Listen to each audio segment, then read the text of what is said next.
E aí pessoal, seja bem-vindo ao primeiro vídeo do canal Petros de Melo Dev. E no vídeo de hoje nós vamos desenvolver juntos um API REST utilizando Nest.js, TypeScript, DynamoDB e de quebra ainda vamos provisionar nossa aplicação na AWS utilizando Terraform, CDK e GitHub Actions. Então, sem mais delongas, vem comigo!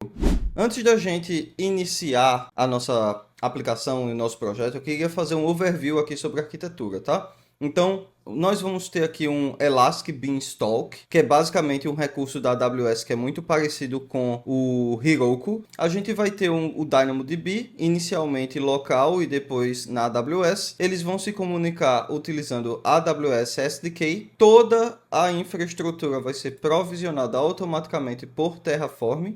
E nós vamos ter no nosso repositório um workflow do GitHub Actions para automatizar os deploys. Esse actor aqui está representando os nossos clientes, então pode ser um outro sistema, pode ser um front-end desenvolvido em Angular ou em React. Isso não importa porque a gente vai estar desenvolvendo daqui para baixo. E aqui são algumas das aplicações que a gente vai estar utilizando aí, ou tecnologias, tá? Então Node.js na versão mais recente, TypeScript, Nest, que vai ser o nosso framework.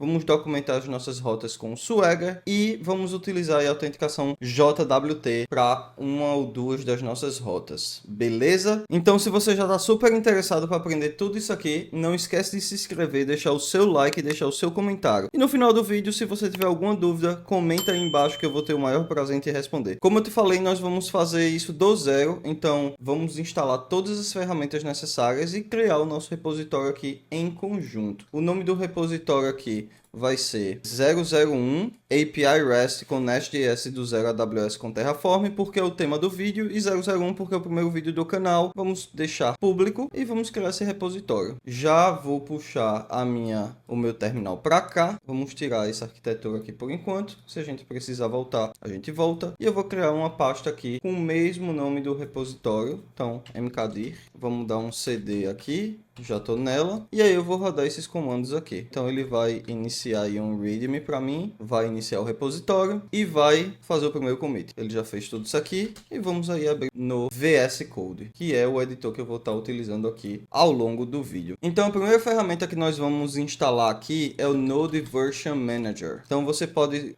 abrir o seu Google aí, colocar Node Version Manager ou apenas NVM, que você vai encontrar aqui no primeiro resultado. Esse cara, para que esse cara serve? Esse cara serve para gerenciar versões do Node na sua máquina. Vem aqui nessa tagzinha aqui, Installing and Updating, e vai ter aqui dois comandos. Você só precisa rodar um deles, tá? Então vamos tentar com esse aqui primeiro. Eu vou abrir o terminal logo direto aqui dentro do VS Code. Vou colar, vai dar tudo certo. Se esse comando falhar aqui, você tenta o segundo. Dito isso, o comando NVM já tem que estar disponível na sua máquina. Vamos dar um clear aqui para limpar o terminal. E agora eu posso dar um NVM use, na verdade, install primeiro. 20, que aí ele vai instalar a versão 20 do Node. Ele acabou de fazer a instalação. A partir desse momento, o Node já tem que estar disponível para mim, assim como o NPM também. Vamos agora instalar o Nest.js CLI. Então, se você botar no Google aqui Nest.js, primeiro resultado, esse vai ser o framework que nós vamos utilizar. Ele é um framework extremamente completo, existem outros no mercado, mas esse é o que a gente vai utilizar aqui, porque ele já provém tudo o que a gente quer. Vamos entrar aqui na documentação, descer aqui até CLI, eu vou vir aqui em Overview e copiar este comandinho aqui, npm install -g, porque é global, Nest.js CLI. Vamos copiar, vamos voltar aqui para o VS Code, vou só colar. Então, já instalou, levou aí cerca de 12 segundos. E a partir desse momento, o comando nest tem que ficar disponível no seu terminal. Beleza? O que é que nós vamos fazer aqui? Vamos olhar para cá, voltar para cá. Você pode dar uma olhada aqui nos comandos básicos. E aqui ele está falando sobre um novo projeto, né? Então, nest new my nest project. Então, eu vou fazer isso aqui, só que ao invés disso, eu vou chamar só de API. Então, nest new API. Ele vai me perguntar algumas coisas aqui. Eu quero utilizar o npm. Então, ele já terminou a instalação, fez a instalação de todo todos os pacotes necessários aqui, a gente vai fazer algumas pequenas modificações. Eu vou abrir aqui no Finder, vou entrar nesse carinha aqui, Ctrl Shift ponto para mostrar os arquivos ocultos, e eu vou começar excluindo o Git e o Git. Aliás, o Git ignore eu vou manter, mas vou começar excluindo o Git, porque eu já tenho um Git nessa pasta, certo? Então o Git está iniciado no meu diretório raiz, está aqui, por isso que eu excluí. Segunda coisa que a gente vai fazer aqui, a gente vai entrar aqui em ESLint, vamos alterar umas regrinhas aqui. A regra que nós vamos adicionar aqui então tá aqui, Explicit Function Return Type, erro, eu quero obrigar esse retorno. E aqui no tsconfig também vamos fazer uma pequena modificação adicionando paths. Então no final aqui eu vou adicionar esses paths aqui, @root e @root asterisco. Se eu não estiver enganado, tudo deve funcionar do jeito que eu espero a partir de agora, senão a gente vai resolvendo aí ao longo do vídeo. Beleza, então eu já tenho o Nest.js instalado aqui. A aplicação está prontinha, vamos entrar nessa pasta API e vamos rodar um npm run start. Vamos abrir aqui o localhost, acho que é a porta 3000, é isso aí. Então a gente já tem o Hello World do Nest.js. Mas eu vou fechar esse carinha aqui e vou fazer mais uma modificação. Nesse start dev, eu vou adicionar também o debug. Então eu gosto que esse start dev tenha o debug aqui já como padrão. E lá no main, eu vou fazer o seguinte, eu vou dar um const, o GitHub Copilot já fez essa sugestão, eu vou usar essa porta aqui ao invés da porta 3000 padrão, porque no futuro eu vou precisar injetar essa porta dinamicamente lá na AWS. E a outra coisa que eu vou fazer aqui, eu vou dar um console.log e vou colocar aqui, servidor está rodando nessa porta aqui. Vamos começar então desenvolvendo a nossa aplicação. Eu vou criar algumas pastinhas aqui, eu vou criar a nossa pasta controller, vou criar a nossa pasta service e vou criar a nossa pasta repository. Vou excluir esses app controller, app service, vou tirar esse cara de cá, vamos tirar ele de cá também. A partir desse momento eu tenho uma aplicação mais enxuta e nós vamos seguir a arquitetura N-tier, tá? Então vamos voltar aqui para o nosso Draw.io e a arquitetura N-tier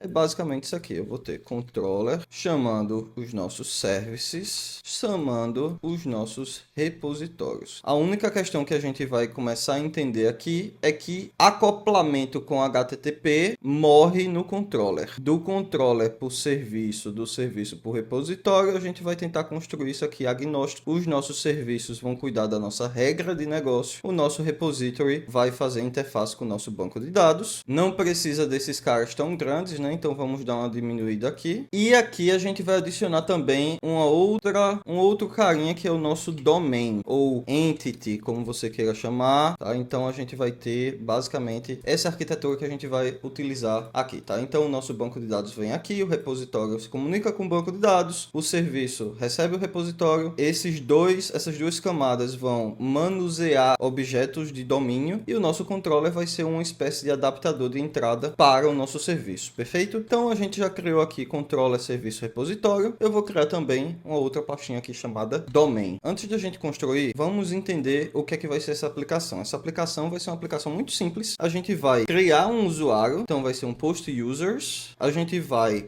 get users, passando o ID. A outra rota vai ser get users /me, que essa aqui vai ser autenticada. Então essa aqui requer autenticação. A outra rota que a gente quer aqui também vai ser post auth login. Então essas são as únicas 4 rotas que a gente vai fazer. Essa aqui é a única autenticada. Todas as outras são livres. Então vamos começando aqui com esse create user. Vou vir aqui criar um users.controller.ts export class users controller. Vamos importar aqui o controller do nest/common, beleza? Esse carinha aqui vai ser users. E vamos colocar aqui uma rota pública async get users. Get users não quero essa sugestão não. Eu vou só botar um ok. A gente só quer chamar essa rota lá para ver se tá tudo certo. Vou dar um post, vou dar um void, um n, e aqui eu vou dar um return ok true. fechou. Então essa rota aqui teoricamente já está pronta. O que eu vou fazer é importar esse objeto dentro do meu app module. Feito isso, vamos iniciar nossa aplicação Start Dev. Então já está iniciando aqui. Para o nosso HTTP client, eu vou utilizar um cara chamado Bruno e a gente vai criar uma coleção nova aqui. Eu vou chamar essa coleção de 001. Vamos chamar essa coleção com o mesmo nome aqui do vídeo e vamos colocar dentro do nosso projeto Workspace WS Video 001. Vou criar uma nova request aqui. Vou dizer test request post localhost 2.3000 /users. Vamos criar e vamos rodar esse carinha aqui. Tá faltando aqui HTTP. Agora sim. Beleza. Então tá funcionando. Então ok true. A nossa aplicação já está respondendo conforme queremos. Então vamos definir aqui agora os nossos objetos. Vou criar uma pastinha aqui chamada DTO. Aqui eu vou criar um create user request.dto.ts export class create user request DTO. O que é que esse cara vai ter? Já está me sugerindo aqui e-mail, password, mas eu quero mais coisas. First name, last name, eu vou colocar só name. Acho que é suficiente. E vou colocar também aqui um create user response.dto.ts. E aqui eu vou ter, vamos parar esse terminal aqui, export class create user response DTO. A única coisa que eu vou responder é um ID. Então, tá aqui os meus dois objetos. Vamos utilizar esses objetos. Create user. Ele vai esperar um user, create user body, do tipo create user request to. Eu preciso usar uma anotação aqui chamada body para ele mapear corretamente. A única coisa que eu vou fazer aqui é dar um console.log para a gente ver esse objeto vindo certinho. E eu vou responder com esse carinha aqui. Então, eu vou responder um create user response DTO. Então, você observa que tem terminologia de HTTP aqui no controlador e tá tudo certo porque o controlador é suposto a ser um HTTP adapter. Vamos retornar aqui só um ID, um random ID para a gente ver esse carinha. Vou iniciar, enquanto ele está iniciando, vou trazer para cá. Então, eu vou enviar aqui e vamos ficar observando o nosso terminal aqui embaixo. Beleza, random ID, e ele foi vazio porque eu realmente não mandei nada. Então vamos ver aqui em body, eu vou mandar um JSON. E aí eu vou, agora sim, name, Petros de Melo, e-mail, petrosdemelo@gmail.com, não me mandem spams, e vou mandar um password. Beleza, salvar essa request, só que eu vou chamar ela, em vez de test request, eu vou chamar de criar usuário, né? Então, rename, criar, create user. Tudo certinho. Vamos mandar e eu recebi aqui a request. E aí, só que a gente tem duas coisas para fazer aqui agora, né? A primeira coisa que eu quero vamos documentar as rotas. E outra coisa eu quero validar os campos. Essas duas coisas que eu quero aqui. Porque vocês viram que eu enviei vazio e funcionou. Mas não é isso que eu quero. Se eu enviar alguma coisa vazia que não faz sentido, eu quero que a API me responda 400. Bad request. Então o que a gente vai fazer é o seguinte. A gente vai começando, vir aqui, terminar a minha aplicação. Vou instalar um cara chamado Nest.js Swagger. Vai instalar esse carinha aí. Instalou. E a partir de agora eu posso usar API tags users. Esse carinha basicamente vai fazer a categorização do meu controlador embaixo de uma tag lá no Swagger. Aqui eu vou usar um response, API response. É esse carinha aqui. Ele já me sugeriu 201, mas eu vou trocar para HTTP status created. Description tá aí user created, e aí ele já tá me sugerindo aqui um tipo. Aí aqui dentro a gente vai entrar em ID e vamos colocar um API property, que também vem lá do Nest.js Swagger. E aqui eu vou dizer example description ID of the created user, beleza? Aí aqui dentro temos três propriedades. Então temos o API, property. Só que aqui tem um porém. Isso aqui, essas propriedades que nós estamos utilizando, apenas documenta as rotas. Então a gente acabou de fazer isso aqui. A gente ainda falta validar os campos. Vamos testar se está tudo certo. Para isso, eu vou ter que vir aqui no main e a gente vai ter que fazer algumas alteraçõezinhas aqui, tá? A primeira alteração é essa aqui. Antes do app.listener, a gente vai adicionar esse document builder aqui, ó. E aí, nós vamos criar um documento. Estou pegando isso aqui da minha fila, mas você pode vir aqui se quiser na documentação do Nest.js. Então, Open API, na introdução, você vai ver tudo isso aqui que eu estou fazendo. Beleza? Então, a mesma coisa que eu estou fazendo aqui, vamos importar o Swagger Module. Então, estou adicionando aqui algumas coisas customizadas apenas para questões de CDN, que a gente pode ter alguns problemas com esses arquivos na AWS. Então, estou adicionando aqui links públicos. E aí tá pronto. Teoricamente está pronto. Eu só vou adicionar outro console log aqui no final para a gente ter o link do Swagger também lá quando a API iniciar. Beleza? Então, npm start dev. Então, tudo certinho. Teoricamente, eu já tenho que entrar aqui e ele já deu certo. Eu já tenho o meu post aqui com a documentação de retorno e de request body. Também já tenho aqui os meus esquemas de request response. Mas, se eu enviar uma request inválida, vamos supor, eu quero enviar aqui um e-mail, eu vou enviar sem e-mail.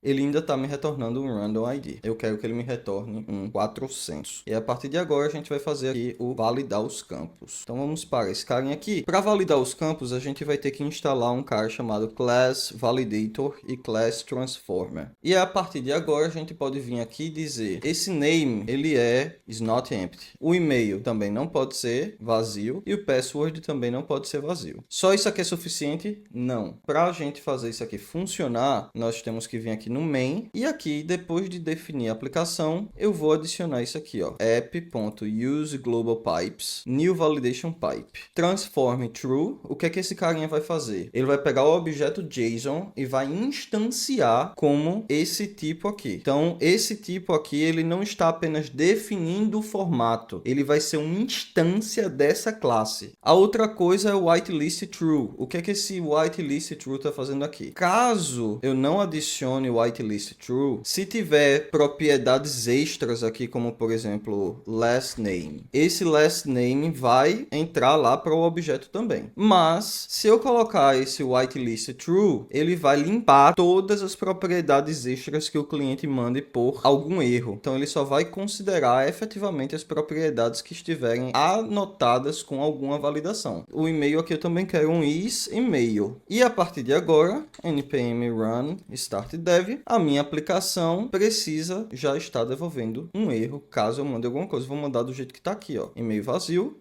Então ele já está dizendo aqui que o e-mail não pode ser vazio. Aliás, que e-mail, o nome da propriedade precisa ser um e-mail e que e-mail não pode ser vazio. Se eu mandar qualquer coisa, ele vai mandar só um erro de volta agora. E-mail precisa ser um e-mail. Então, bad request. Eu não invoco nem o meu serviço caso a validação não passe. Então, vou colocar aqui agora petrosdemelo@gmail.com e vou enviar. E agora ele está me retornando o random ID novamente. E eu consigo ver aqui no console que eu tenho um objeto do tipo create user request DTO. Tenho um objeto desse tipo aqui no meu body. Dito isso, vamos agora então desenvolver o nosso serviço. Vamos aqui users. Service.ts, export class users service e vou colocar um public async create user. Ele está me sugerindo aqui utilizar os mesmos objetos, ó, create user request DTO. Eu não vou fazer isso, a gente vai discutir já já por quê. Eu vou apenas fazer isso aqui. Ele está pedindo um retorno. Aqui em cima eu preciso anotar com injectable, senão ele não vai ficar disponível para ser injetado como dependência. E aí aqui eu vou definir uma interface create user params, nome, e-mail e password. É exatamente o que eu quero. Vou colocar aqui params. É esse tipo aqui. Vou dar um console.log no params. Vou pegar esse user service aqui e vou adicionar no meu app module como provider. Senão ele não fica disponível na cadeia de injeção de dependência do Nest.js. Então, tem o serviço. Agora eu já posso receber o serviço como injeção de dependência. Constructor, private, read only, user service. Vamos importar ele aqui. E agora, ao invés de fazer isso aqui, eu vou const create user ID await this .user service create user e eu vou desestruturar aqui esse cara do meu objeto de request e agora eu vou retornar um ID created user ID. Esse carinha aqui está com o tipo de retorno errado, né? Então eu vou retornar só um string e aí a partir de agora eu vou retornar só um random ID ao invés de retornar esse objeto aqui. Aqui o erro já foi resolvido e aí ao invés de retornar um objeto JavaScript eu vou dar um new created user ID porque sim, tá? Eu gosto de tipos, tá? Então vou fazer dessa forma aqui e teoricamente o nosso controlador está pronto, beleza? Vamos ver se está tudo funcionando. Eu vou fechar aqui o meu main, vou fechar aqui o meu module. Eu espero que quando der um run start dev, ele continue funcionando do jeito que eu quero que funcione. Vamos vir aqui para o Bruno. E tá aí, random ID. Agora, vocês podem observar que o meu console.log tá logando os parâmetros, ele não é mais do tipo objeto created user requested TO. E aí, por quê? Por que não compartilhar o mesmo objeto do controlador indo para o serviço? Porque o controlador tem conhecimento do protocolo HTTP. Aqui coincidiu deles terem a mesma assinatura. Então eu escolhi conscientemente repetir, escrever mais código para que o acoplamento entre o controlador e o serviço fosse menor, de forma que agora a interface dos dois podem evoluir independentemente, certo? Então tudo é uma questão de acoplamento e coesão. Então, para a gente dar continuidade, eu parei aqui o serviço e eu vou instalar aqui um cara agora chamado npm install UUID. Ele vai gerar ID para a gente. E aí eu vou dar um import aqui v4 as UUID from UUID. Você pode usar o v4 se você quiser diretamente, mas é só porque eu realmente gosto que as coisas estejam com o nome aí mais semântico. Então já fiz a instalação, ele está reclamando aqui porque eu não instalei os tipos. Então vou copiar essa linha aqui, npm install save dev types UUID. Vou colar aqui e aí depois ele vai parar de reclamar aqui. Como parou agora é porque ele já sabe os tipos que esse cara vai ter, né? Então, quando eu passar o mouse por cima aqui, ele está dizendo que vai retornar um string. Vou dar um npm start run. Então, vamos ver aqui o que é que o nosso Bruno vai retornar. Eu só espero que ele deixe de retornar aquele random ID que estava hard-coded aqui para retornar um UUID. Eu vou enviar aqui agora. E agora sim eu tenho esse UUID. Bom, vou derrubar o nosso terminal aqui. Já temos essa rota pronta. Mas eu quero também que essa rota salve esse cara em algum lugar. Então eu vou vir aqui no repositório, vou criar um users.repository.ts. Vamos vir aqui export class users repository. Esse carinha aqui também vai ser um injectable. E eu vou ter aqui um private users que eu vou inicialmente fazer em memória. E vamos ter aqui um public assim, beleza? É isso aqui que eu quero. Antes da gente continuar, porque não existe esse objeto user, vamos criar ele aqui. user.domain.ts export class user. E aí aqui tem um ID, nome, e-mail e password. Public read only created at public read only updated at. Esse aqui não vai ser read only porque pode ser atualizável. Ele pode ser não, ele será atualizável. O que não vai ser atualizável aqui é o ID. O nome eu também não quero atualizar, o e-mail também não quero atualizar e o password não vamos fazer, mas tem lógica que o usuário tem a opção de atualizar. O que eu vou fazer um trickzinho aqui do JavaScript object.assign this, esse init aqui, mas eu quero adicionar algumas propriedades padrão, então eu vou usar esta assinatura aqui do assign. O ID vai ser UUID, então import, vamos ver se ele já fez isso para mim, não, mas ele fez errado, né? Eu quero v4 as UUID. O created at vai ser new date, o updated at vai ser new date. Então, se eu passar o ID, ele vai terminar esse objeto aqui, ele vai usar o ID que for passado. Se eu não passar, ele vai atribuir um novo. Se eu passar um created at, ele vai utilizar o que foi passado, senão eu vou atribuir um novo, e assim por diante também aqui no init, tá? Caso você não queira utilizar essa assinatura aqui, aperte ao user, porque aí você está dizendo que o name, o e-mail e o password podem ser opcionais, você pode criar uma interface aqui em cima. Passe, user props, pronto, ele já está sugerindo aqui. Beleza, então tem essas propriedades aqui que são obrigatórias, o resto é default, beleza? Já temos o usuário aqui e agora sim eu vou importar o usuário no meu repositório e lá no meu serviço eu vou invocar o meu repositório, vou receber como injeção de dependência, ele é o meu private read only user repository e aqui eu vou instanciar o meu usuário const new const user igual a new user. Eu vou desestruturar, eu prefiro sempre ter uma postura mais que evita ambiguidade. Aqui eu vou esperar o meu await user repository create user, então eu vou retornar agora o user.id. Teoricamente tem que estar tudo pronto, eu vou dar um npm run start dev. Não está funcionando. Por quê? Porque eu não importei o user repository como provider lá no meu app module. Então a gente vai vir aqui no app e vai adicionar ele aqui. Esse erro aqui tem que sumir. Beleza, deu tudo certo. Vamos voltar aqui no Bruno. Eu vou enviar e tá tudo funcionando. Então vamos fazer o seguinte. Eu vou criar um debugger porque eu quero ver esse objeto lá. Vamos criar aqui, create launcher, node.js. Eu vou modificar esse carinha. Você pode copiar o meu aqui que vai dar certo. E eu vou dar o start aqui. Então, teoricamente, o debugger está acoplado. Quero mandar a minha request novamente. E eu vou botar um breakpoint aqui. E eu quero ver esse usuário lá que a gente salvou antes. Então, eu vou enviar novamente. Esse é o que está vindo agora. Esse é o que eu enviei. E eu vou passar aqui o mouse em cima de des.user. E eu tenho aqui o meu banco de dados. Então, tá aqui, ó. FE, o usuário que eu criei antes. Eu vou soltar esse carinha. Ele foi-se embora. Temos algumas regras de negócio que precisam ser testadas. Eu não posso criar 2 usuários com o mesmo e-mail. E aqui ele está permitindo que eu faça isso. Então, o que eu vou fazer é o seguinte. Eu vou terminar o meu processo aqui. Aqui no meu repositório, eu vou dar um public async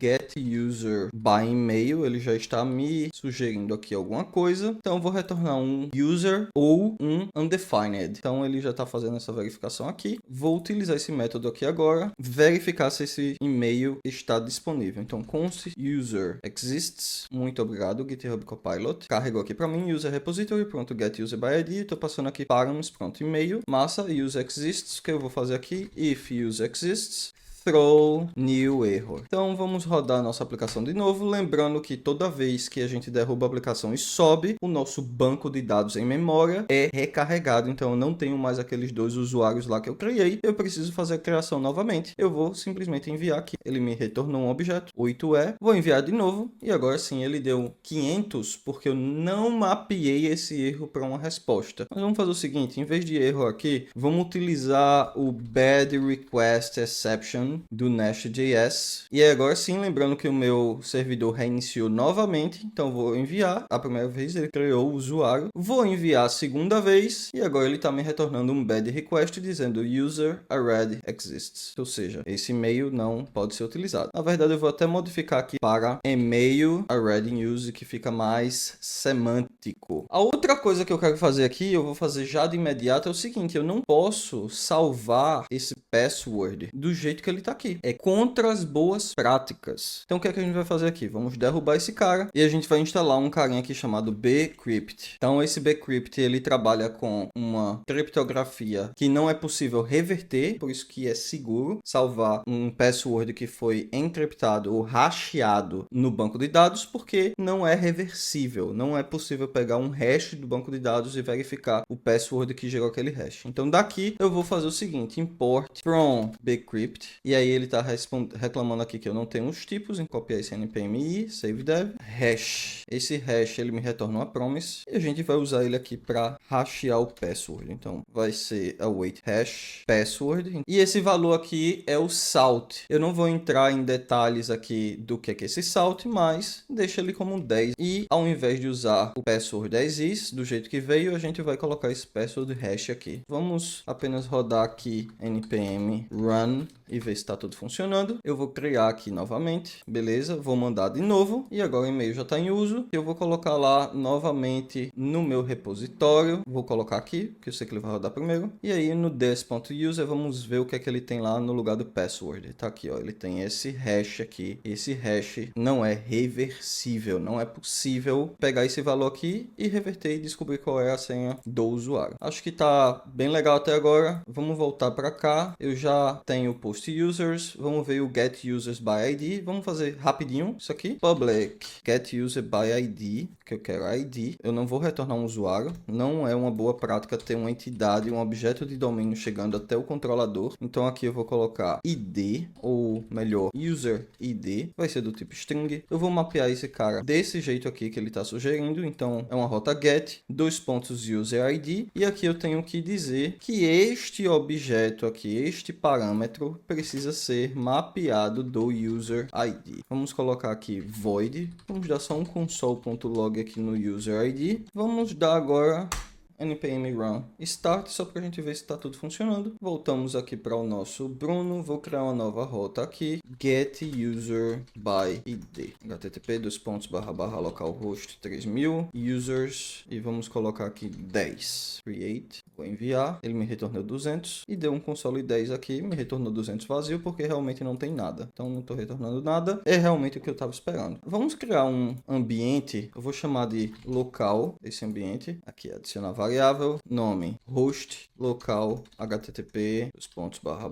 localhost 3000, salvar, aí a partir de agora, em vez de ficar fazendo isso aqui, eu vou só chamar o host. E aí quando a gente tiver os nossos ambientes locais e não locais, a gente só vai criar um outro carinha lá. E tá tudo funcionando, tá aqui o 10. O que é que eu espero aqui então? Eu espero que o meu const user result vai ser igual a wait this user get by id. Não existe ainda, mas a gente vai fazer isso já já. Então vamos criar aqui dentro do meu DTO um get user by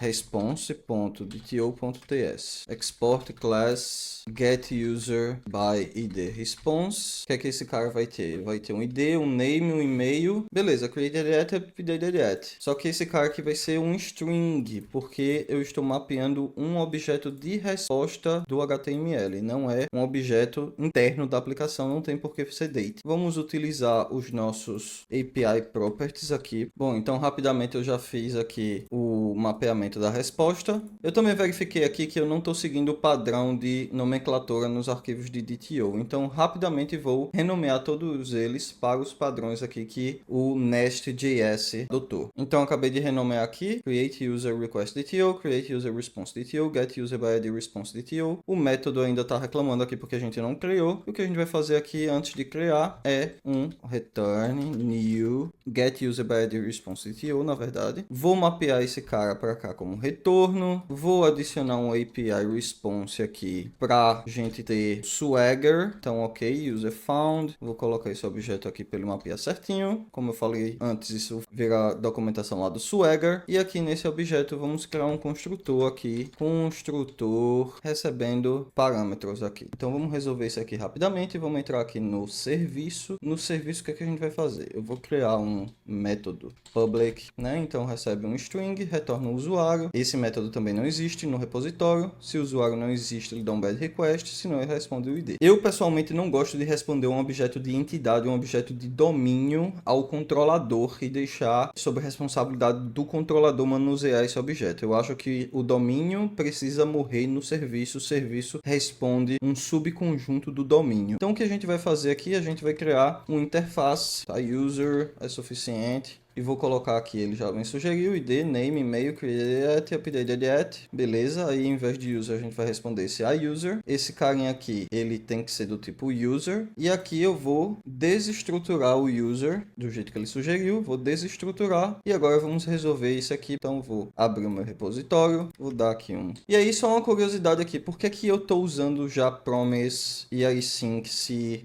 não tem nenhum processo assíncrono aqui ainda? Porque a gente vai instalar o DynamoDB e vai fazer essa conexão entre a aplicação e DynamoDB, e aí sim vai ser tudo promise, tudo assíncrono. Então, para evitar retrabalho, eu já estou fazendo isso aqui dessa forma. Updated at, vamos ajeitar isso aqui, né? Deu certo. Beleza, ele já parou de reclamar aqui. Já parou de reclamar aqui? Não. Assim, claro, né? Então, vamos alterar aqui esse carinha para params. E vai ser do próprio tipo. E agora sim a gente vai fazer dessa forma aqui. E eu espero que user ID, name, pronto. Tudo certinho, tudo funcionando. Então, desestruturado aqui. Estou me respondendo um objeto. Está tudo mapeado. O serviço também pegando um objeto que é do tipo user, né? Você opcionalmente pode colocar aqui um 2 pontos user, caso você queira deixar mais explícito ainda, mas não é necessário. Mesma coisa aqui, né? Vamos rodar a nossa aplicação.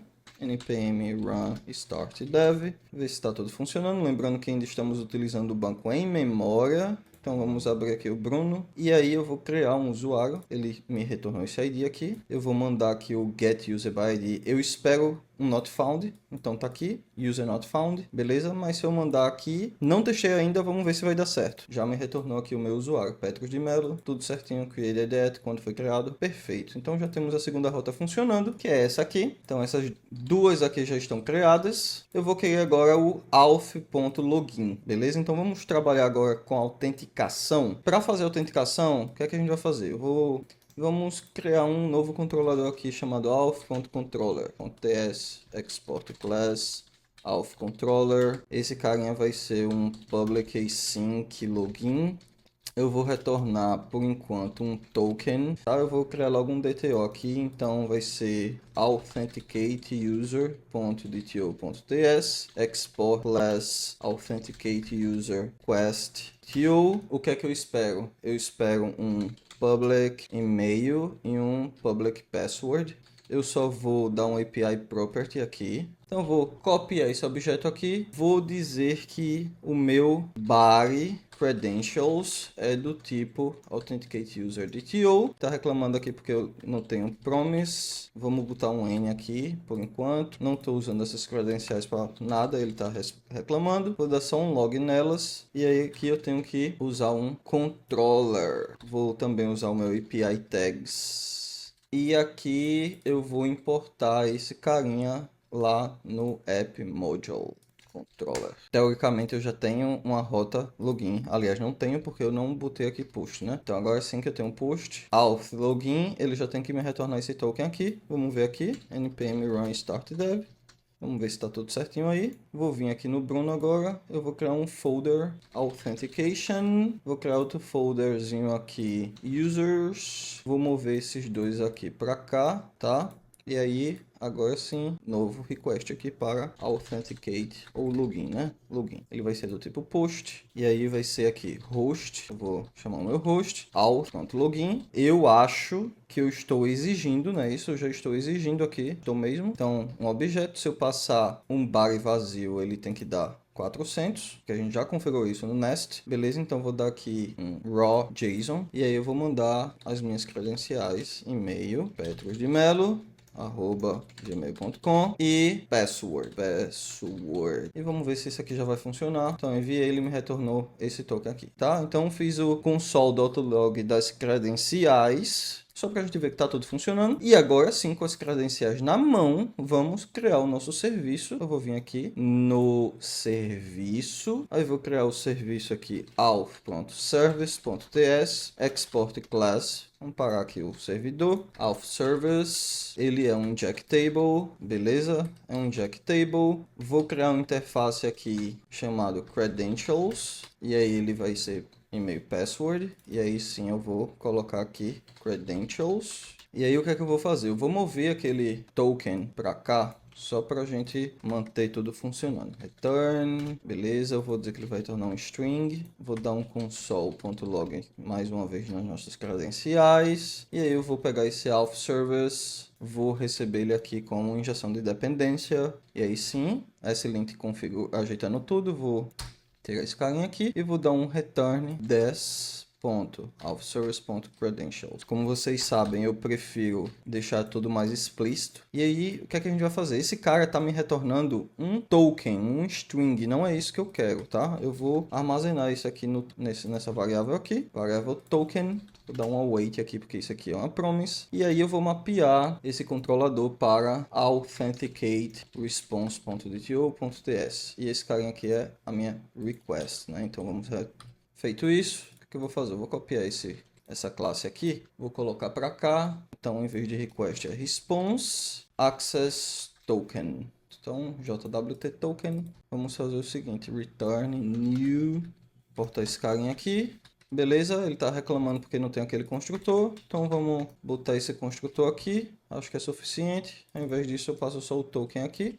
Vamos ver se está tudo funcionando. O meu serviço está mocado ainda, mas acredito que tudo tem que estar funcionando ainda. Na verdade não, porque o Auth Service não foi adicionado como provider, né? Então vamos adicionar o Auth Service como provider aqui. E agora sim, vamos ver se está tudo funcionando como antes. Vou enviar. e espero retornar um access token. Como é que está a nossa API lá, nosso Swagger? Então eu já tenho aqui, aquele API tag se torna essa categoria aqui, ó. Então lembra que a gente usou duas @tag lá em cima de cada controlador. Então tá aqui users e auth, já tenho aqui o get certinho e o auth certinho, mas não é isso que eu quero, né? Eu quero realmente criar um token de verdade se o usuário envia as credenciais corretamente. Então o que é que a gente vai fazer aqui? Meu controlador tá certo, eu vou receber no meu auth service, vamos dar uma injeção de dependência aqui, ele vai receber o meu user repository, porque eu quero capturar um usuário por e-mail, não é isso? Então vamos ver aqui, const user equals awaited des.user repository get my by mail. Vamos desestruturar aqui das minhas credenciais, beleza? Só para ficar mais bonitinho aqui mesmo. Vamos tirar esse e-mail aqui, que a gente vai fazer o seguinte. Esse usuário aqui pode não existir. Então a gente tem duas possibilidades aqui para dar um erro, né? O primeiro, o usuário não existe. O segundo, o usuário existe e o password é errado. São essas duas possibilidades. A gente vai testar as duas em conjunto. Se nenhuma dessas possibilidades estiver certo, então o usuário existe, o password é correto e a gente vai retornar um token, beleza? Então, o que é que eu vou fazer aqui? Eu preciso importar um carinha lá do bcrypt, que é import from bcrypt.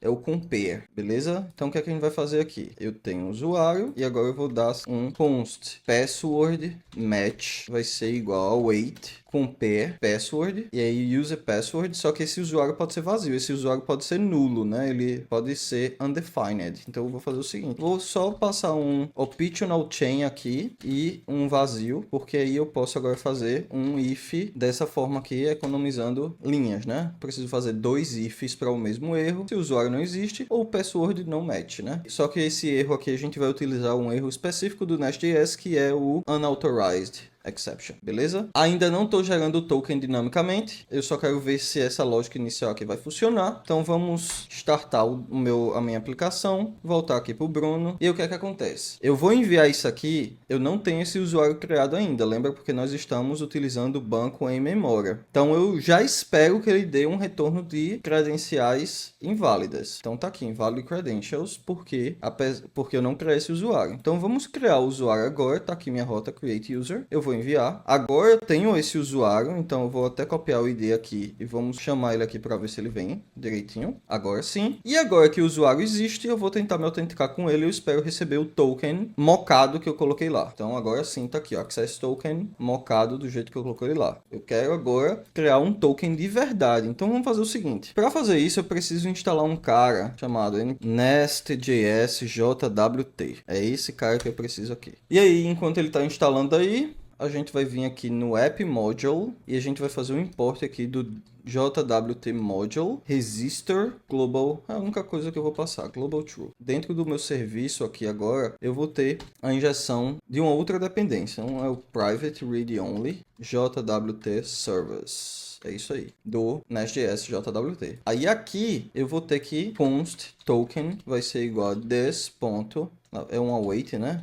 Await this.jwt service sign token. O que a gente vai fazer aqui? Então são dois objetos aqui, é o payload e as options. Vamos criar esse payload aqui em cima. O payload vai ser o conteúdo do token. Tá? O que é que eu vou colocar no token? Eu vou colocar, não vou chamar de ID, eu vou chamar de sub para respeitar os padrões do JWT. Então o sub é o user ID, vou colocar o name, vou colocar o e-mail. Vou colocar também um expiration e vou também colocar o IAT, que é o momento que o token foi criado. Tá faltando a vírgula aqui, né? Para a gente ficar organizado, vamos criar um objeto token payload. Eu vou criar aqui na minha raiz, vou criar uma pastinha aqui chamada shared. Aí aqui eu vou colocar um types.ts e eu vou exportar uma interface token payload. Vamos agora utilizar esse carinha aqui, certo? A gente fica tudo organizado. O payload eu passei aqui, eu quero agora as options. As options vai ser o que? Basicamente o secret. É a única option que eu vou passar no momento. Teoricamente ele vai criar esse token e eu vou responder esse token. E de onde é que está vindo esse secret? Na vida real ele vai vir de um ambiente externo, de um cofre, certo? Você pode usar várias ferramentas, várias estratégias de gerenciamento de dados sensíveis. Aqui vai ser uma constante na nossa aplicação. Não faça isso em produção, mas a gente precisa ganhar tempo, então eu vou dar uma constante aqui.ts. Vou exportar essa constante. Tá faltando um const aqui, né? Vou apagar esse carinha daqui e vou importar das constantes. Acho que aqui já é suficiente para a gente criar o nosso token. Então o que é que eu vou fazer? Eu vou adicionar também uma outra propriedade aqui que é o AUD string. Isso é basicamente quem fez o cara, tá? Quem foi que assinou esse token. E aí, pra gente fazer uma brincadeirinha aqui, eu vou botar esse áudio aqui, vou botar se inscreve no canal e ativa o sininho. Obrigado, GitHub Copilot. Petros de Melo Dev. Se inscreva no canal e ative o sininho. Ótimo. Audience está aqui. Vamos ver se está tudo certo. npm run start dev. Vamos vir aqui no Bruno. O meu usuário ainda não foi criado. Lembrando que toda vez que a aplicação derruba, a gente tem que recriar porque estamos fazendo em memória. Vou enviar isso aqui. Se eu copiar esse ID aqui, vamos tentar aqui enviar esse ID que foi da vez anterior, da execução anterior. Ele não achou. Se eu enviar aqui o novo ID, agora sim ele achou. E agora eu vou tentar me autenticar. Vamos ver se vai dar certo, né?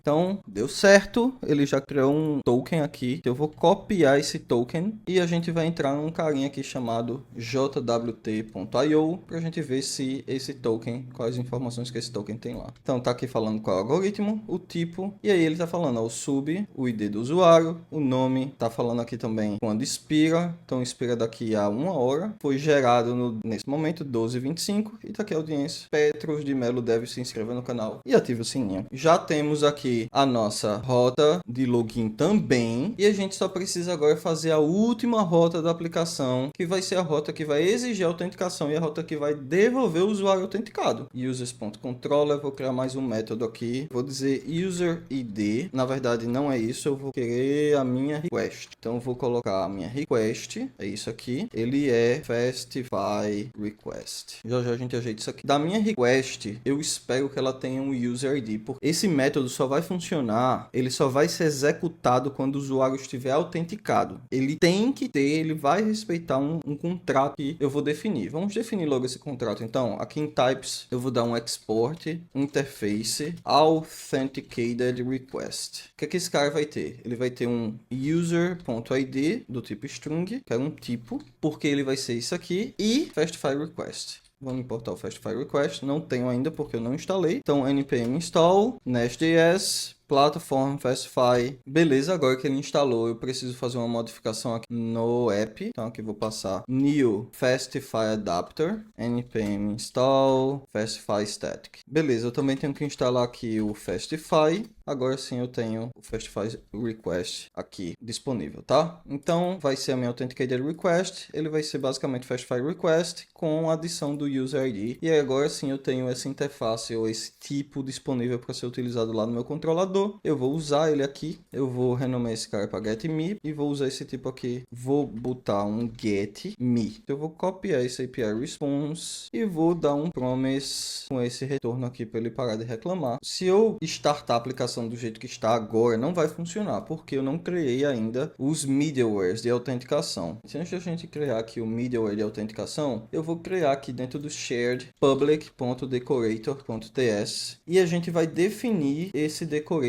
como isso aqui, ó. Vamos definir essa constante, então public endpoint metadata, e aqui sim, você pode olhar na documentação do Nest.js, eu estou fazendo exatamente do jeito que está lá. Esse decorator vai ser utilizado para decorar os controladores que são públicos. Aqui no meu user controller, create user, eu quero que ele seja público, vou copiar esse cara aqui, dizer que esse aqui também é public, esse aqui não é, beleza? O me não é public. No auth controller, eu também quero que ele seja public. Para fazer agora que esse metadado realmente altere o comportamento da aplicação, eu tenho que criar um cara chamado auth.guard.ts. Eu vou copiar esse auth.guard da aplicação que eu já fiz aqui, certo? Para gravar esse vídeo para vocês, para a gente ganhar tempo. Então, eu já copiei, mas eu vou te explicar o que é que cada coisa faz. Então, o que é que eu estou fazendo? Eu estou definindo uma regra de quem é que pode chamar um controlador. Esse método vai ser executado, e aí o que é que o método está fazendo? Ele captura do controlador o metadado que eu adicionei, que é esse aqui, public. Se for público, ou seja, se o metadado existe e está marcado como true, ele vai dizer, deixa esse cara acessar. Então, retorna true. Se não for público, aí agora sim ele vai começar a fazer as validações. Ele vai pegar a request, aí vai extrair o token da request. Se o token não existe, ele devolve unauthorized exception, mesma exceção que a gente colocou lá na autenticação. Se o token existe, ele vai usar o meu JWT Service para verificar a assinatura. E aí, se tudo der certo nessa linha aqui, de dentro do payload, vai ter o sub, que é equivalente ao ID do usuário. E eu vou colocar o ID na request. Se essa linha aqui der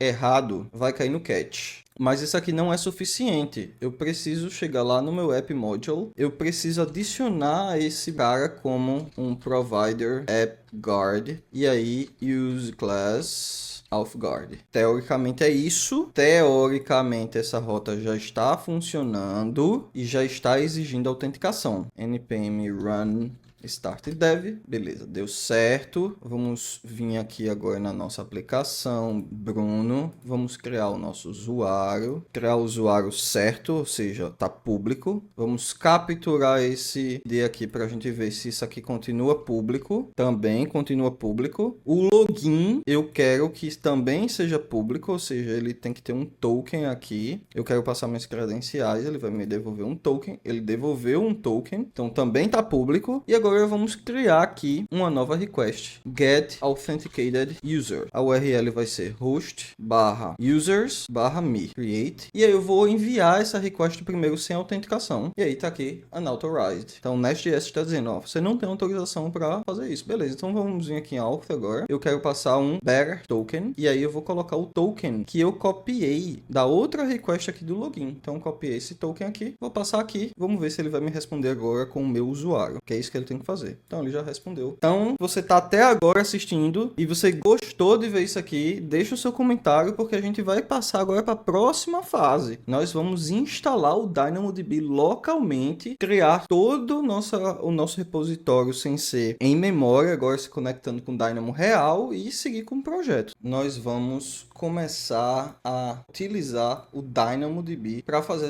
a persistência de dados da nossa aplicação. Então vamos vir aqui para nossa arquitetura. O que é que a gente fez até o momento? A gente fez o nosso serviço. Só que eu quero que o nosso serviço, quando subir e cair, eu não tenha que ficar recriando o usuário toda vez. Então essa parte está pronta aqui. Vamos adicionar agora aqui o Dynamo, inicialmente local, porque nós não temos ainda toda a infraestrutura na AWS provisionada. Para que a gente faça isso, nós vamos precisar instalar o Docker. Você só coloca aqui no Google Docker, clica aqui nessa opção Docker Desktop e baixa aí de acordo com o seu sistema operacional. Então eu já tenho ela aqui na verdade, então você só faz o download aí, faz a instalação. Uma vez que o Docker estiver aberto e iniciado, você vai pesquisar agora no Google um cara chamado DynamoDB local. Vem aqui direto no Docker Hub, você vai copiar esse link aqui, ó, esse comando aqui. Vamos entrar aqui no VS Code e eu vou rodar esse carinha aqui, só que eu vou adicionar um "-d". Depois do run aqui, eu vou adicionar um "-d" porque eu não quero que ele prenda o meu terminal. Eu vou executar, ele já criou aqui o meu container. Se eu voltar para cá, o meu container está running. Só que agora eu preciso de uma interface gráfica para gerenciar o Dynamo. Então você já tem um container rodando ali simulando o DynamoDB. Você vai pesquisar aqui, vem no Google aqui, você vai pesquisar DynamoDB admin. Então já está no meu histórico aqui, ó. Você vai só copiar esse comando aqui e vamos rodar esse comando. Deu certo, 6 segundos, rapidinho. Mas a partir de agora, depois que você rodar esse comando, você vai ter o comando DynamoDB admin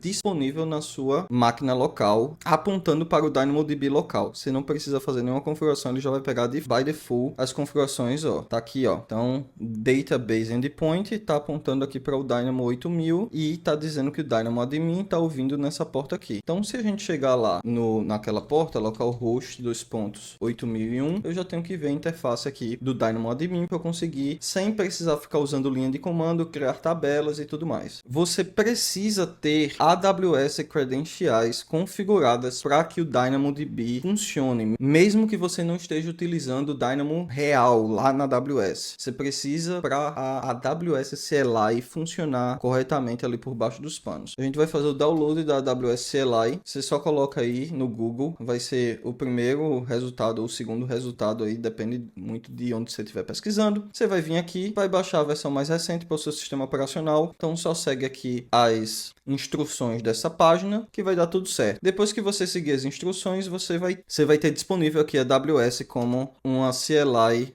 no seu terminal. Então, se eu der um version aqui, ele vai me dizer AWS --version, e aí agora sim ele está me dizendo que eu estou utilizando a versão 2.15 da AWS CLI. Uma vez que você já tiver a AWS CLI configurada na sua máquina, a gente precisa fazer a configuração das credenciais. Inicialmente a gente vai utilizar credenciais falsas ou burras. Você vai abrir aqui o code na sua pasta do usuário, .aws, e aí vai ter esse arquivozinho aqui, credentials. E aí ele vai abrir aqui para mim. E o que você vai fazer o seguinte, você vai adicionar essa chave, se ela já não tiver aí, você vai adicionar também, embaixo dessa chave aqui, você vai adicionar AWS Access Key ID, desse jeito. Você pode colocar só um ABC aqui. E depois embaixo, você vai adicionar um AWS Secret Access Key. Você coloca aí 1, 2, 3. Credenciais burras. Não existe nenhuma conta AWS vinculada a isso aqui, mas é necessário ter essas credenciais para que o DynamoDB local funcione corretamente. Eu vou dar um clear aqui, AWS DynamoDB List Tables, e eu estou passando um endpoint local. Ele vai me mostrar que eu não tenho nada. Se a gente não tivesse configurado aquelas credenciais burras, ele ia dar uma exceção aqui de credencial. E aí eu vou, normalmente aqui, create table, vamos colocar aqui dev users, hash attribute, basicamente a chave primária. Aqui id é a nossa chave primária, ele usa o tipo string. Não vamos utilizar o range id, mas vamos precisar de um id secundário. Esse id secundário vai ser o e-mail. Então eu vou chamar aqui esse de e-mail index, e o hash attribute name é e-mail. Então ele vai ter, por definição, pelo menos 2 atributos, mas a gente sabe que vai ter outros, mas os outros eu não preciso me importar com isso no momento. Vou dar um submit, ele está reclamando aqui, porque eu não coloquei aqui o que é que significa. O hash attribute type aqui do e-mail, você tem que colocar string, que vai dar certo aí agora. Apertei no botão errado, vamos dar o submit. Eu tenho dev users como a minha tabela aqui. Se eu voltar aqui no meu terminal, vamos lá no VS Code, eu vou rodar o mesmo comandinho aqui agora. Eu agora tenho uma tabela dev users. Então vamos fazer então a conexão da nossa API com o Dynamo. Eu vou dar um clear aqui para começar. Eu preciso instalar um conjunto de dependências no nosso projeto. Eu preciso instalar o AWS SDK Client DynamoDB e eu preciso instalar o AWS SDK Util DynamoDB. Feito isso, vamos lá no nosso repositório, Users Repository, e agora eu não quero mais nada em memória, eu quero conexão com Dynamo. Então eu vou criar aqui um objeto chamado Client DynamoDB Client. É exatamente isso, a construção do objeto, mas quando se trata do Dynamo local, eu preciso passar o endpoint. Então o que eu vou fazer aqui é o seguinte, eu vou passar region e vou passar endpoint, só que eu só vou passar isso aqui se eu tiver uma determinada variável, que const local development, eu vou dizer que ela é falsa. Então, se eu não passar nada, ela é falsa. Se local development for true, eu vou passar esse valor, senão vai ser undefined. Porque aí esse objeto aqui vai funcionar tanto local quanto lá na AWS. Eu vou receber isso aqui também por variável, tá? Então, eu vou dizer que o meu AWS Region vai ter esse valor. Eu vou receber das variáveis de ambiente, senão ele vai ter esse valor como default. E aí eu vou também passar essa variável aqui. E agora que eu tenho Dynamo Client, agora sim, por exemplo, no Create User, eu não vou mais des.user.push. Eu vou executar um comando contra a SDK do Dynamo, tá? Então, vou apagar logo esse carinha aqui. Vamos apagar todos os métodos aqui para ele obrigar a gente a fazer tudo certinho. Const command vai ser igual a new put item. Já a gente vai preencher, a gente vai dar um await client.sendCommand. Eu vou ter o table name, users, mas eu vou prefixar isso aqui com o ambiente. Então eu vou também pegar o environment name, vai ser dev, tá? Então eu vou prefixar esse carinha aqui. Beleza, o table name e aí também o item. Eu vou até pegar o que ele está sugerindo para te explicar aqui. No DynamoDB, todos os objetos são desse tipo aqui. Você tem a propriedade. A propriedade é um objeto em si que tem um S se for string, um N se for number e assim por diante. Eu não quero ter que trabalhar com esse nível de abstração, eu quero trabalhar com JSON. Então, para isso, a gente vai importar um cara chamado Marshall e unMarshall do Dynamo Util. Eu vou basicamente utilizá-lo. Eu vou pegar o user Marshall item. Aqui eu preciso passar algumas configurações, que é remove undefined values e convert class instance to map. Esse método está pronto, a gente vai testar já já, mas eu também quero criar esses carinhas aqui. Então esse carinha vai ser command, vai ser new query command, e aí eu vou colocar o meu table name aqui, só que eu quero também colocar um index name, porque eu quero pesquisar por e-mail utilizando o index que nós criamos. Eu já tenho o meu comando, e aí o que é que eu vou fazer? Eu vou executar o meu comando, só que ao invés, eu não vou desestruturar não, eu vou fazer um response aqui normal, eu vou fazer um if response items, se ele não existir ou se o length for igual a 0, eu já vou devolver um undefined. Se não, ele tá me sugerindo isso aqui, mas não é isso que eu quero, porque eu estou fazendo um cast do user, não é o que eu quero. Eu vou criar uma instância, uma interface aqui chamado user record. Esse user record vai mapear o tipo do objeto lá do Dynamo para mim. Ele vai ter, não é user ID, é só ID, e-mail, password, name, created at, também updated at. O meu record tem esse valor, e aí sim, user record vai ser isso. E agora return new user, passando, não quero user record, eu vou desestruturar o meu user record, já está pronto. E vamos fazer agora o get user by ID, const command igual new get item command. Então table name vai ser a mesma coisa, e aí o key eu vou passar o ID, estou passando o user ID. Essa parte de baixo aqui é muito parecida, não é exatamente igual, porque no carry ele assume que pode vir mais de um item, mas no get item é só um item. Então ele vai ter uma ligeira diferença nisso aqui, nesse if aqui. Então não é items, é item, e aí não é len, é só isso aqui. Se ele não existir, aí eu já retorno undefined. Se não, eu vou copiar esse carinha aqui. Eu posso até criar um método privado para fazer isso aqui, retornar this ponto do user record, copiar essa linha aqui, substituir aqui em cima também. Vamos vir aqui no package JSON.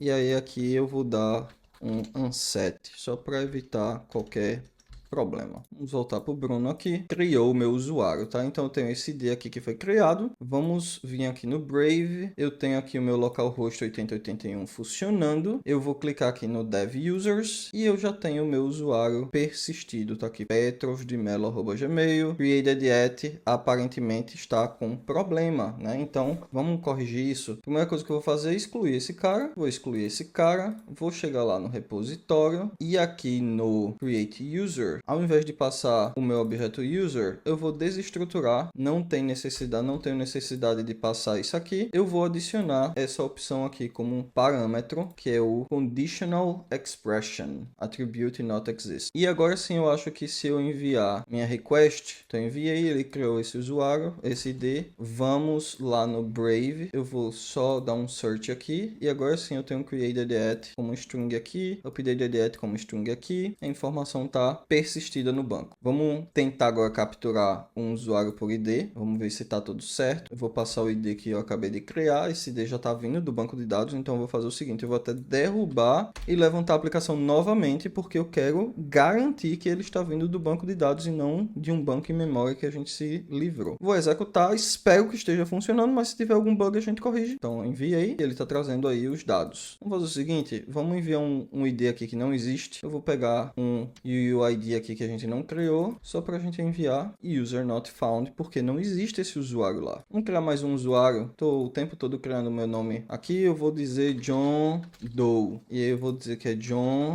Doe@gmail.com e vou criar. Ele criou. Tenho aqui agora mais um usuário. Então esse aqui não existe. Esse aqui existe. Vamos chegar lá no Dynamo admin, voltar no Dev Users e agora eu tenho aqui dois usuários. Beleza, vamos tentar fazer a autenticação. Então esse usuário existe aqui, a gente já criou. Então se tiver tudo certo ele tem que funcionar. Se ele levantar alguma exceção a gente já ajeita. Deu tudo certo. Vamos olhar lá no jwt.io, Petros Dev, se inscreva no canal, ative o sininho. E por último, vamos ver o Get Me. Vamos criar um login para o John do, eu vou executar e agora eu vou copiar esse token, vou vir aqui para o get authenticated user, vou trocar o token e aqui ele tem que trocar o usuário autenticado porque é outro usuário. Então tá aí, John Doe. Bom, pessoal, na primeira versão desse vídeo, eu tinha feito testes unitários para todas essas classes, mas o vídeo está ficando longo, mais longo do que eu imaginei que seria. Então eu vou deixar os testes unitários no repositório, você pode acessar o repositório aí e acessar os testes unitários, mas eu vou seguir para a próxima parte aqui, que é a criação da infraestrutura na AWS com Terraform CDK e GitHub Actions. Então a nossa aplicação está pronta e a gente quer disponibilizar essa aplicação agora na AWS. Para começar, nós vamos vir aqui no Google e vamos procurar CDK Terraform ou CDK TF é suficiente. Você vai achar aqui esse primeiro link. Então você vem aqui com install CDK TF e a gente vai copiar um comandinho aqui para instalar o CDK CLI. Então copia esse carinha aí, vai no teu terminal, faz a instalação.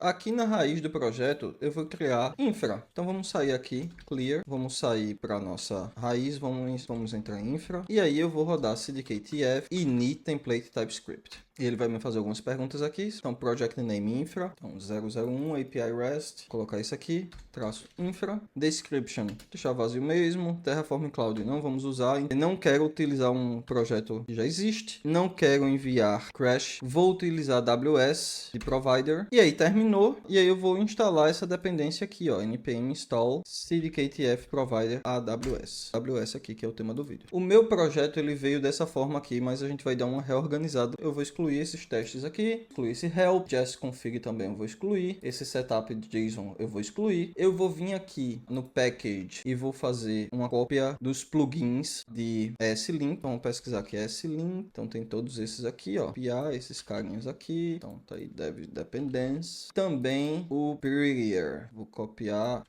ele para cá. E aí, depois disso, eu vou só copiar esse S-Link aqui, esse Prettier aqui também e vou botar aqui. Já estamos aqui na pasta. Eu vou dar um npm install para ele instalar as dependências. E eu vou criar uma pastinha aqui chamada stacks. E aqui a gente vai definir as nossas stacks. Eu tenho aqui o main. Esse main precisa ser mantido. E eu vou começar definindo o meu project.stack.ts. Eu vou começar exportando uma classe project_stack que estende a Terraform Stack. A anotação é essa aqui. Nós vamos definir todos os nossos recursos dentro do construtor. Quero uma interface de propriedades aqui. Quero environment name. Aí vai ser um string. E aí eu vou receber aqui um props. Vamos chamar o super aqui, passando o scope e o id. Esse constructor aqui eu preciso importar. E aí sim eu vou copiar esse project stack aqui. E eu não vou instanciar essa classe aqui. Instancio o app. E eu dou um new project stack app. E eu vou passar aqui environment name dev. Vamos importar esse carinha aqui. E aí por que normalmente a gente passa algumas propriedades? Porque eu poderia, uma vez que todos os meus recursos estão definidos aqui, eu posso depois vir aqui e criar outros ambientes, né? Então eu vou ter um ambiente, por exemplo, de prod. E aí você não precisa fazer mais nada, você só vai executar o Terraform, ele vai fazer tudo para você exatamente do jeito que você fez dev. Então a automação, a segurança, a governabilidade, utilizando o infra as code é muito maior. Não é o que a gente vai fazer agora. Então dev project stack. Vamos começar definindo os nossos recursos. A gente precisa criar o banco de dados. A gente precisa criar as permissões e a gente precisa criar a aplicação utilizando Elastic Beanstalk. Então vamos voltar aqui para a arquitetura. A gente vai criar esse objetinho aqui, ó, DynamoDB. Para fazer isso aqui, eu tenho que fazer um new DynamoDB table, esse carinha aqui, ó. E aí aqui eu tenho que passar algumas coisas. Esse carinha aqui eu vou chamar de users table. Passar aqui o name users, hash key vai ser o id, só que eu não quero users, eu quero prefixar com o nome do meu environment. Então eu vou dar um props.environmentName. Vamos desestruturar esse carinha aqui do props e aí a gente só usa o environment name. A hash key é o id, eu preciso passar dois atributos. Eu preciso passar o id e preciso passar também o e-mail, porque eu vou utilizar esse e-mail como chave do meu global index. O billing mode vai ser pay per request e eu vou vou vir aqui Global Secondary Index e vou criar aqui um índice. Então ele já está me sugerindo aqui qual é o name, e-mail index, igual a gente fez lá no Dynamo Admin. Eu estou dizendo qual é o hash key, e-mail. E a outra coisa que eu preciso aqui é criar o meu provider. Então new AWS provider. Eu vou receber esse region também como parâmetro. Teoricamente a gente está com uma aplicação pronta aqui para executar e criar um banco de dados, certo? Errado. Por quê? Porque eu preciso configurar as credenciais da AWS. Lembra que a gente tinha entrado lá no code AWS Credentials e aí a gente tinha colocado algumas informações aqui? O Terraform vai utilizar essas informações para executar a stack que a gente criou. Então se eu vier dentro do meu main, ele está pedindo uma região agora, eu vou passar a região que eu quero que seja criado e executar essa aplicação. Então cdktf apply, e aí eu vou passar esse nomezinho aqui, ó, dev project stack. Ele tem que dar um erro de credencial. Ele vai dizer, cara, eu tô pegando essa credencial que você configurou aqui e não tá servindo de nada. The security token included in the request é inválido. O token de segurança está inválido. Inclusive posso fazer um teste aqui que é AWS STS get caller identity. Ele vai me passar uma informação de quem é o usuário que está chamando. E aí eu tenho que receber um resultado de invalid client token. Vamos entrar aqui no console da AWS. Então o que é que a gente vai fazer? Eu vou entrar numa conta pessoal minha e a gente vai fazer os testes lá. Depois eu excluo tudo. Beleza, estou aqui no meu console da AWS. Vamos clicar aqui em serviços, IAM, e aí eu vou aqui em users. E eu tenho aqui, por exemplo, já um usuário criado. Eu vou entrar nesse cara, vou clicar em security credentials. Esse usuário já possui administrador. Então aqui eu vou entrar em security credentials e vou criar aqui um access token para utilizar como CLI. Vou clicar aqui I understand the above recommendation. Vou copiar esse valor aqui, vou colocar lá nas minhas credenciais, vou colocar aqui, ó, no lugar do ABC. Então eu tenho access key ID, access secret ID. Então salvei as credenciais. No momento que eu vier agora e rodar AWS STS get caller identity, eu já tenho que receber que eu estou autenticado como usuário Petros de Melo. Eu já sou capaz de rodar cdktf apply com essa stack aqui. Como eu sei que ele vai funcionar, eu quero mostrar para você que não existe nenhuma tabela do Dynamo lá. Vamos voltar aqui em serviços e procurar aqui, ó, DynamoDB. Eu posso vir aqui em explorar items. Eu tenho duas tabelas aqui, mas não tenho nenhuma tabela dev users. Então eu vou vir aqui agora e vou aplicar o cdktf apply. Ele vai me mostrar aqui uma previsão do que vai ser criado, ó. Approve. E pronto, foi criado. Levou aí mais ou menos 24 segundos. Se eu voltar aqui agora no console, eu vou atualizar e eu vou ter o dev users aqui criado. Eu vou voltar lá então para o meu VS Code. A gente vai aprontar a aplicação agora para o Dynamo do ambiente. Vamos vir aqui em repository, users repository. Vamos tirar esse local development true. Vamos vir aqui em package. Eu vou tirar esse carinha aqui, npm run start dev. Aparentemente tudo certo. Vamos vir aqui agora no Bruno e eu vou criar um usuário. Ele levou um pouco mais de tempo, 611 milissegundos, porque agora tem uma request, né, para o DynamoDB. E eu vou voltar aqui e atualizar, ver se esse usuário foi criado lá. E foi. O ID B3 é 8. Vocês podem ver aqui, ó. B3 é 8. Vamos copiar esse ID aqui, verificar se esse ID existe. Vou enviar. Se eu devolver o ID anterior, eu recebo um not found, porque o usuário não existe lá no banco. Eu vou tentar me autenticar aqui com esse usuário e tudo certo. Tudo funcionando, só que agora DynamoDB online na AWS, tá? Então a gente definiu aqui o Dynamo Table. E agora, o que a gente precisa fazer? A gente precisa criar permissões para a nossa aplicação acessar o Dynamo Table. Com trusted policy, new data AWS IAM policy document. Então, Trusted Policy Document, eu vou chamar esse cara de Trusted Policy Document. E aqui embaixo eu vou escrever o meu Permissions Policy Document. Então, ele está permitindo Dynamo Put Item e Dynamo Carry, mas eu vou só adicionar um asterisco aqui, porque eu quero que ele permita o Dynamo, asterisco, ou seja, qualquer tipo de API que a AWS tem para o Dynamo, ele vai permitir nessa policy para este recurso aqui. Então, eu não quero para todas as tabelas. Se eu deixar o asterisco lá, vai ficar para todas as tabelas. Eu quero para esse recurso aqui. Então, eu vou dar um const DynamoDB Table E aí aqui eu consigo adicionar um ponto ARN. Para eu não ter problemas com indexes e outras variações, eu vou colocar um asterisco no final, tá? Então a gente vai fazer assim. E aí vamos entender um pouco aqui como funciona a AWS por baixo dos panos, tá? A gente vai criar uma IAM policy. E aí como é que funciona? Essa policy, ela é uma entidade da AWS, IAM role, na verdade a gente vai criar ela agora. Ela é uma entidade da AWS para gerenciar permissões. E o que é que a gente adiciona? A gente diz no Trusted Policy,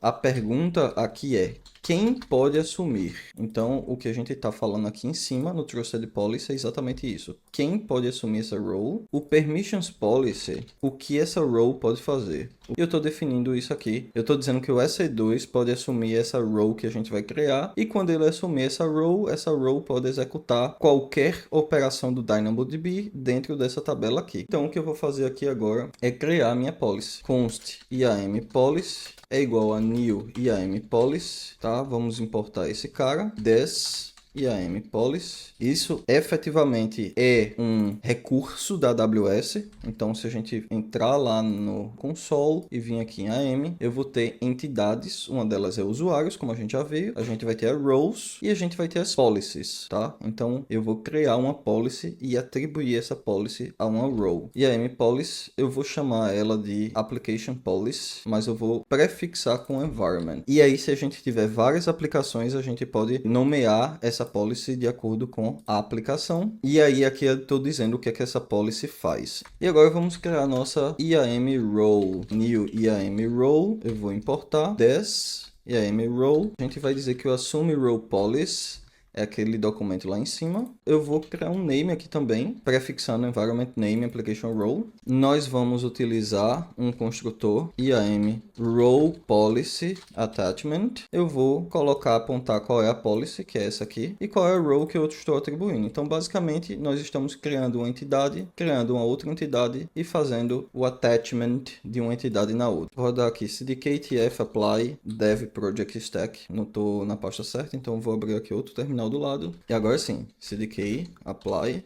Bom, ele apareceu aqui para mim o resumo da operação. Eu vou aplicar isso aqui, tá? Beleza, deu tudo certo. Então, se eu vier aqui agora no console, eu atualizar isso aqui, eu tenho que ter uma role nova. E tá aqui, ó, dev application role, beleza? Se eu acessar essa role aqui, lembra que eu falei que tinha duas, o Trusted Policy Document, está aqui, ó, Trusted Relationships. E dentro das permissões eu tenho a policy que foi criada. E se eu abrir a policy, eu tenho o que aquela policy pode fazer. E antes da gente criar a nossa aplicação, eu preciso adicionar mais policies nessa row aqui. Então eu vou copiar da minha fila e vou botar aqui embaixo e vou explicar exatamente o que é que a gente vai fazer. Vou copiar esse atributo aqui, colocar aqui. A AWS tem Customers Managed Policies e Managed Policies, ou AWS Managed Policies. E qual é a diferença delas? Basicamente, a AWS Managed Policies são policies que eles criaram e disponibilizam para a gente. Então tá aqui uma lista. A gente precisa de todas essas aqui para a aplicação ter permissão de rodar ali no SE2. Ele vai criar alguns recursos por baixo dos panos. Se eu atualizar aqui e rodar novamente o comando, ele deve rodar bem rapidinho. Vamos aprovar. Ele criou rapidinho aqui. Vamos voltar para o Brave. E aí, em vez de ter uma policy, eu espero ter 6. Uma que eu criei e 5 que eu adicionei que já existiam. Então ele está atualizando as policies e está aí, ó. Essa row está pronta para ser utilizada. E aí a gente vai criar a nossa aplicação Beanstalk. Eu vou começar criando a nossa aplicação.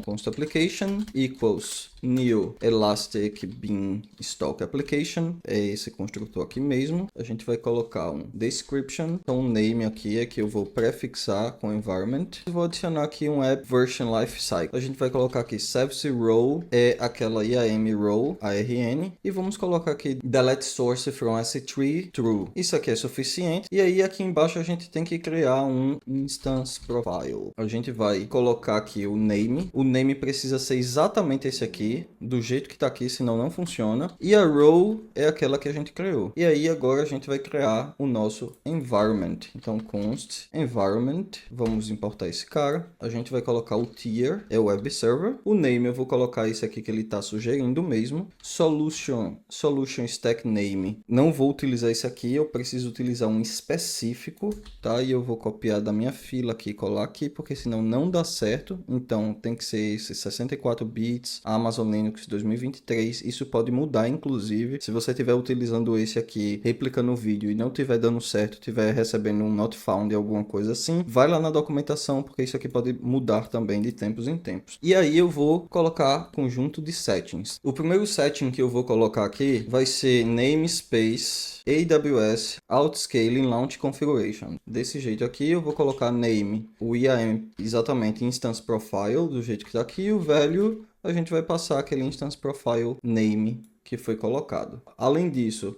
eu vou passar namespace AWS. Para a gente ganhar tempo, eu vou copiar aqui do minha cola e eu vou explicar o que é que cada coisa faz. Esses carinhas aqui estão basicamente configurando os logs, né, do stdout. Então os logs ali do nosso console vai para um CloudWatch que ele cria por debaixo dos panos e a gente vai ter acesso. E eu estou criando aqui também variáveis de ambiente. Estou passando aqui a variável environment com esse valor. Estou passando também a variável noColor true, que é basicamente para o Nest.js não ficar colocando cores nesses logs aqui lá na AWS, e estou passando o region igual o region a gente está recebendo dinamicamente lá também na aplicação aqui no repository, tá? Então AWS region, acabamos até de encontrar uma diferença aqui, né? Então em vez de region vamos passar AWS region, que é para bater com o que a gente está esperando na aplicação. E aí ele está reclamando porque a gente criou um environment, mas a gente não passou a aplicação, tá? Então, application, e aí eu estou apontando agora para o application que eu criei aqui em cima. Esse environment aqui eu preciso trocar, né? Ele está reclamando. A única coisa que eu vou fazer aqui depois deste construtor é criar um new Terraform Output, porque eu quero saber qual é a URL do environment que foi criado. Aparentemente está tudo certo, eu vou rodar o comando e esse comando já tem que criar toda a infraestrutura necessária para rodar a nossa aplicação Node.js. Eu vou rodar essa aplicação, esse comando aqui. Então tá aqui o Terraform Plan, vou dar um approve. Então, eu acabei de aplicar aqui e eu vou copiar esse link aqui agora e vou abrir lá no navegador. E eu já tenho que ver aqui uma página de welcome do Elastic Beanstalk. Então, como vocês podem ver, a gente já tem aqui a página de welcome do Elastic Beanstalk e eu preciso agora criar a nossa automação utilizando o GitHub Actions para atualizar o servidor com a nossa aplicação. Para isso, vamos criar uma pasta aqui dentro da raiz.github. Dentro dela vai o workflow e aí a gente vai criar o nosso primeiro workflow aqui. Eu vou chamar ele de backend.yaml. Eu vou colocar um nome, então name deploy backend to Elastic Beanstalk. Vamos utilizar a propriedade on, que é que ela define? Ela define quando o workflow vai ser trigado. Eu poderia colocar aqui quando eu enviar uma atualização para main ou coisa do tipo, criar uma feature branch, mas eu quero deixar vazio no momento para a gente trigar manualmente. Ele já está me sugerindo aqui jobs, e eu quero ter dois jobs inicialmente. Eu quero ter o job de build e quero ter o deploy dev. No build, ele já está até que sugerindo bem aqui, eu vou aceitar. Eu vou dizer que esse build, ele roda no Ubuntu Latest. Então, o agent que o GitHub Actions vai usar lá, vai estar rodando a última versão do Ubuntu. Eu vou colocar um nome nesse job, eu vou chamar de Build Application. E eu também vou colocar um defaults. Todo comando que esse job rodar, ele vai rodar dentro de uma determinada pasta aqui do meu repositório. No meu caso aqui é API, que é exatamente a nossa pastinha aqui de dentro. E aí a gente tem os steps. Primeiro é o checkout do código, ele está certinho aqui, mas a gente vai usar a versão 4, que é a versão mais recente. Eu vou setar o Node, a versão que eu quero é a 20, e também existe o Action Setup Node na versão 4. E aí eu tenho que instalar as dependências, eu vou rodar em npm CI, eu vou rodar também os testes. No meu caso aqui, por enquanto a gente não tem teste nenhum, mas antes da gente subir, eu vou adicionar alguns testes aqui. E aí ele vai rodar o build, vai buildar essa aplicação. Então veja que é como se a gente tivesse tivesse ali no terminal, rodando npm run tests, npm run build. E aí eu vou utilizar um outro step aqui, que é o upload build artifact. O que é que esse cara vai fazer? Ele vai criar um ambiente compartilhado entre um job e outro e vai fazer o upload do artefato nesse ambiente compartilhado e vai iniciar outro job. Então é o que eu quero fazer aqui. Eu quero ter um job que vai buildar e um outro que vai fazer o release, porque eventualmente a gente pode ter um job para cada ambiente, com testes de fumaça, com regressão, estratégias que a gente pode ter. E aí vamos começar a definir aqui o deploy dev. Eu vou também dar um name para ele. Eu vou chamar de deploy dev environment.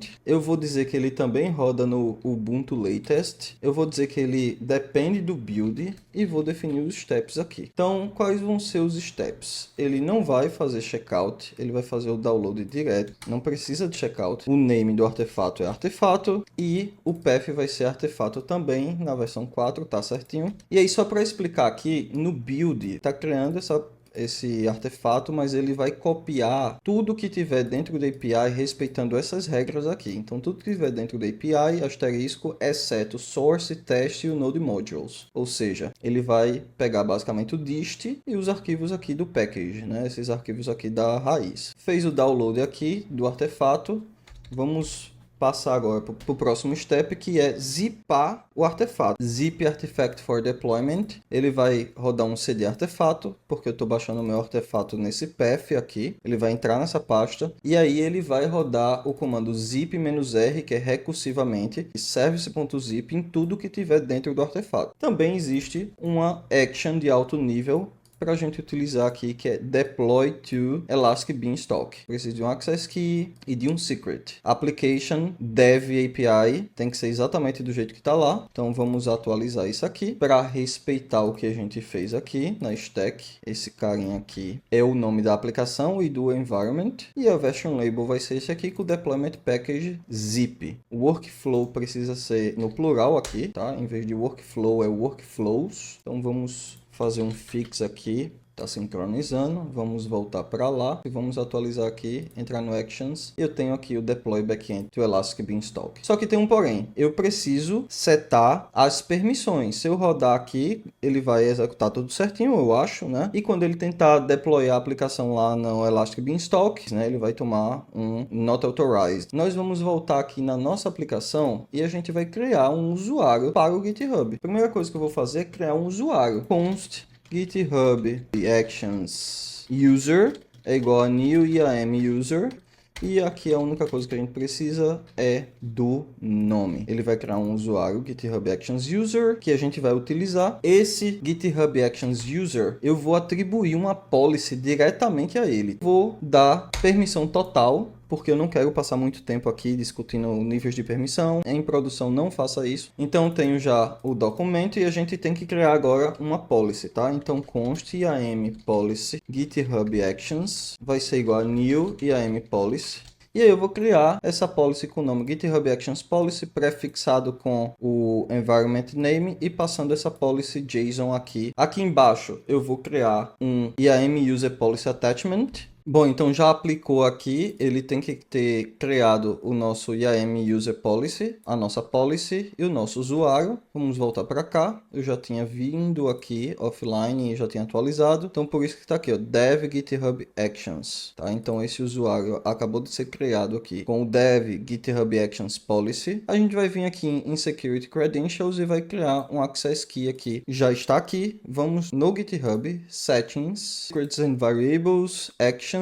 E agora sim eu vou criar um repository secret. Então eu vou criar aqui um repository secret. Vou copiar o nome que a gente colocou lá no backend YAML, que é esse carinha aqui, ó, AWS Access Key ID. Vou colocar aqui. Vamos copiar o valor. Vamos adicionar esse segredo. Vamos criar mais um segredo aqui. Copiar AWS Secret Access Key. Colocar aqui. E copiar esse valor aqui, Add Secret. Beleza? Já temos aí o Access Key e o access, o secret key. Tem que vir aqui no Actions, vamos trigar o nosso deploy, vamos rodar e vamos ver se vai dar certo, se a nossa aplicação vai ser deployada para a AWS. Então vamos esperar aí o build, tá buildando a aplicação, tá instalando as dependências. Talvez os testes falhem aqui, já que não tem nenhum teste lá, tá? Então se falhar, a gente faz o ajuste. Como eu disse, eles falharam porque não foi encontrado nenhum teste, né? Então vamos ajustar isso aqui rapidamente. Expect true to be true. Pronto. A única coisa que eu vou fazer aqui, vamos rodar npm run test aqui, só para a gente ver se está tudo run test. Lembrando que eu vou adicionar os testes em seguida, offline, quando você ver lá no repositório vai estar tudo lá. Agora sim, vamos lá trigar o nosso workflow novamente. Tá rodando os testes aí, não tem testes, né? Só tem aquele dump test que a gente viu, tá buildando a aplicação. Já buildou a aplicação, tá fazendo o upload do artefato. Pronto, terminou o build. Vamos ver o deploy aqui.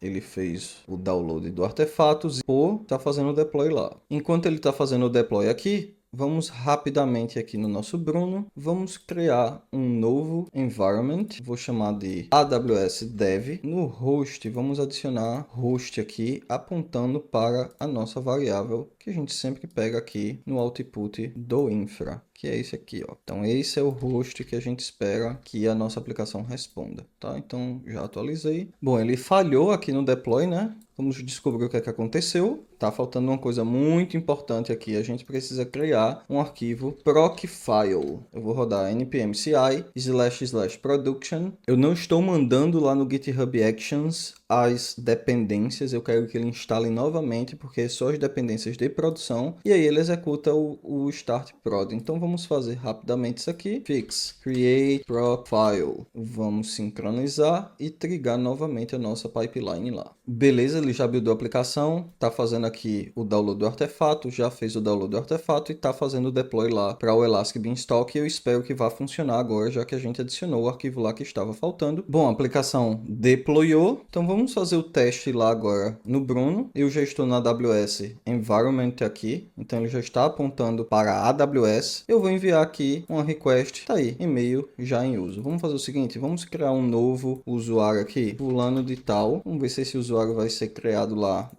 no DynamoDB, fulano de tal, @gmail.com. Espero que esse cara seja criado. E aí foi criado aqui. Vamos abrir aqui a AWS agora. Vim aqui em DynamoDB, na minha tabelinha de usuários, dev users. Na verdade eu quero vir aqui em explore items, dev users. E agora eu tenho aqui fulano de tal, foi criado dinamicamente pela aplicação. Então vamos capturar esse cara e verificar aqui que tá tudo certo. Então tá aí fulano de tal, apontando para AWS. E é isso, pessoal. Primeiro vídeo do canal, conteúdo muito legal, muito denso. Eu espero que você tenha gostado, espero que você tenha se divertido, porque eu me diverti. Deixa o seu like, deixa o seu comentário, manda para todos os seus amigos, pede para eles se inscreverem, tá? Porque a gente vai ter muito conteúdo legal aqui. Deixa aí embaixo o que é que você quer aprender, que eu vou te ensinar de um jeito muito bacana, do começo ao fim, conteúdo que você não vai ver por aí facilmente. E é isso, abraço!